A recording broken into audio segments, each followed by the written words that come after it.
ರಾಜ್ಯದಲ್ಲಿ ಇಂದು ಏಕಕಾಲಕ್ಕೆ 60 ಕಡೆ ಎಸಿಬಿ ಅಧಿಕಾರಿಗಳು ದಾಳಿ ನಡೆಸಿದ್ದು, ಭ್ರಷ್ಟ ಅಧಿಕಾರಿಗಳ ಅಪಾರ ಪ್ರಮಾಣದ ಆಸ್ತಿ-ಪಾಸ್ತಿ ಪತ್ತೆ ಹಚ್ಚಿದ್ದಾರೆ.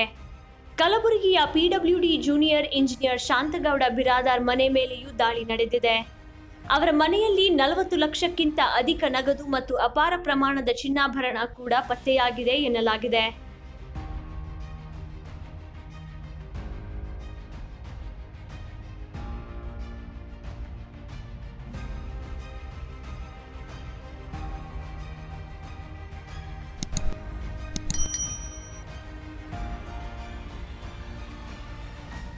ಎಸಿಬಿ ದಾಳಿಯ 10 ನಿಮಿಷ ಮುಂಚೆ ಶಾಂತಗೌಡ ತಮ್ಮ ಮನೆಯಲ್ಲಿದ್ದ ನಗದು ಹಣವನ್ನು ಪೈಪ್ನಲ್ಲಿ ಬಿಸಾಕಿದ ಘಟನೆಯೂ ನಡೆದಿದೆ.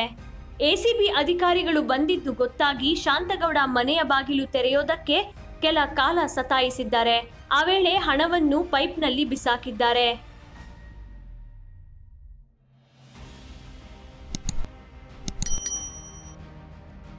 ಈ ವಿಷಯ ಗೊತ್ತಾಗಿ ಎಸಿಬಿ ಅಧಿಕಾರಿಗಳು ಮನೆಗೆ ಪ್ಲಂಬರ್ ಅನ್ನು ಕರೆಸಿದರು. ಪೈಪ್ ಕಟ್ ಮಾಡಿಸಿದಾಗ ಕಂತೆ ಹಣ ಸಿಕ್ಕಿತ್ತು. ಆ ಹಣವನ್ನು ಬಕೆಟ್ನಲ್ಲಿ ಹಾಕಿಕೊಂಡು ಎಸಿಬಿ ಸಿಬ್ಬಂದಿ ಎಣಿಸುವುದಕ್ಕಾಗಿ ಮನೆಯೊಳಗೆ ತೆಗೆದುಕೊಂಡು ಹೋದರು.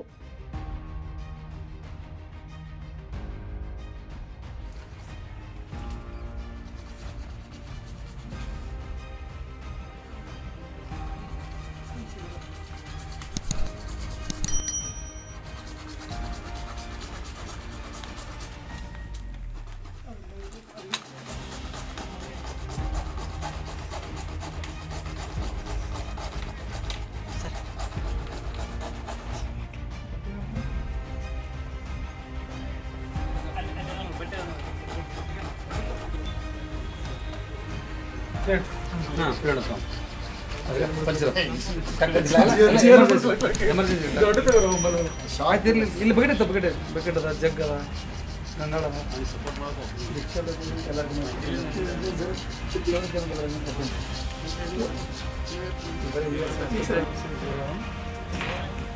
ಮಧ್ಯದಲ್ಲಿ ಹಾಕಿದ್ದೀರಪ್ಪ ಮತ್ತೆ ಕಟ್ ಮಾಡ ಇಲ್ಲ ಇಲ್ತಾ ಇಲ್ಲ ಇನ್ನೊಂದು ಸರ್ ಹೊಡಿತೀವಿ ಕಟ್ ಹೊಡಿತೀನಿ.